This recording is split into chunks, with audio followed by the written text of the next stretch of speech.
पेंद्रे सराफ यांच्यावर प्रस्तुत लय भारी पंढरीची वारीमध्ये आपलं स्वागत आहे। सध्या आपण फलटण येथे आहोत।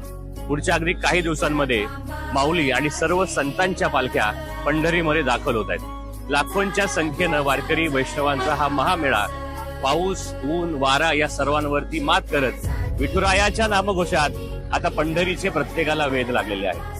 वारीच्या प्रत्येक टप्प्यांवरती आपापल्या परीनं यांना सहकार्य करण्यासाठी, सेवा देण्यासाठी अनेक वारकरी वैष्णव भक्त सुद्धा मोठ्या संख्येनं सामील होत आहेत। वारीचा अनुभव म्हणजे ऊन, वारा, पाऊस हे सगळं सहन करून वारकरी एक निष्ठेनं कंठाळा बाजूला सारून इथपर्यंत आज फलटण गावापर्यंत पोहोचलेले आहे। क्या बात। ची वारी आहे माझ्या घरी आणि गण करीत तीर्थव्रत, आणि हे याचा प्रत्यय खऱ्या अर्थानं आपण वारीमध्ये आल्यानंतरच कळतो। भागा आता